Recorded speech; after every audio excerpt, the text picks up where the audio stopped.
യുഎസും ഇസ്രായേലും സംയുക്തമായി തുടരുന്ന ആക്രമണങ്ങളിൽ ട്രംപ് അവകാശപ്പെടുന്നത് പോലെ ഇറാൻ തകർന്ന് തരിപ്പണമായോ? ഇല്ലെന്ന് അന്താരാഷ്ട്ര മാധ്യമങ്ങൾ റിപ്പോർട്ട് ചെയ്യുന്നു. ഇറാൻ്റെ മിസൈൽ ലോഞ്ചറുകളിൽ പകുതിയോളം ഇപ്പോഴും പ്രവർത്തന സജ്ജമാണെന്നാണ് റിപ്പോർട്ടുകൾ. അമേരിക്കൻ ടെലിവിഷനായ CNN US ഇൻ്റലിജൻസ് ഉദ്യോഗസ്ഥരുടെ അവലോകനം ഉദ്ധരിച്ചാണ് ഇതൊക്കെ റിപ്പോർട്ട് ചെയ്യുന്നത്. 5 ആഴ്ചയായി ആക്രമണം തുടരുമ്പോഴും ആയിരക്കണക്കിന് ചാവേർ ഡ്രോണുകൾ അടക്കമുള്ള ആയുധങ്ങൾ ഇറാനിൽ സുരക്ഷിതവും തിരിച്ചടിക്ക് സജ്ജവുമാണെന്നും റിപ്പോർട്ടിൽ പറയുന്നുണ്ട്. ഇറാൻ്റെ സൈനിക ശേഷി ഇല്ലാതാക്കിയെന്ന US പ്രസിഡന്റ് ഡൊണാൾഡ് ട്രംപിൻ്റെ അവകാശവാദത്തെ ഖണ്ഡിക്കുന്നതാണ് നിലവിൽ പുറത്തുവരുന്ന വിവരങ്ങൾ. മേഖലയിൽ കടുത്ത ആക്രമണം അഴിച്ചുവിടാൻ ഇറാൻ ഇപ്പോഴും ശേഷിയുണ്ടെന്നും അതിന് സജ്ജരാണെന്നും റിപ്പോർട്ടിൽ പറയുന്നുണ്ട്. കടൽ തീരത്ത് സജ്ജീകരിച്ച കോസ്റ്റൽ ക്രൂയിസ് മിസൈലുകളിൽ വലിയ പങ്കും ഇപ്പോഴും പ്രവർത്തന സജ്ജമാണ്.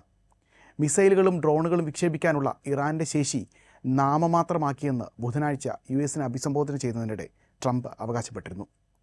ഇറാൻ്റെ നാവിക വ്യോമസേനകളെ ഇല്ലാതാക്കിയെന്നും മിസൈൽ ഉൽപ്പാദന കേന്ദ്രങ്ങളെല്ലാം തകർന്നടിഞ്ഞ നിലയിലാണെന്നും ട്രംപ് പറഞ്ഞിരുന്നു.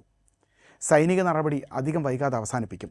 വരുന്ന 2-3 ആഴ്ച ഇറാനിൽ അതിശക്തമായ ആക്രമണം നടത്തുമെന്നും ട്രംപ് ഇന്നലെ മുന്നറിയിപ്പ് നൽകിയിരുന്നു. ബുധനാഴ്ച ഇറാനിലെ പാലങ്ങളടക്കമുള്ള അടിസ്ഥാന സൗകര്യങ്ങൾക്ക് നേരെ US ആക്രമണമുണ്ടായിരുന്നു. തുടങ്ങിയിട്ടേ ഉള്ളുവെന്നും കൂടുതൽ ശക്തമായ ആക്രമണം ഉണ്ടാകുമെന്നുമായിരുന്നു പിന്നാലെ ട്രംപിൻ്റെ വാക്കുകൾ. അതേസമയം US നാണം കെടുന്നതുവരെ യുദ്ധം ചെയ്യുമെന്നും കരയാക്രമണമുണ്ടായാൽ കുടുംബങ്ങളടക്കം ആയുധം കയ്യിലെടുക്കുമെന്നുമാണ് ഇറാൻ വ്യക്തമാക്കുന്നത്.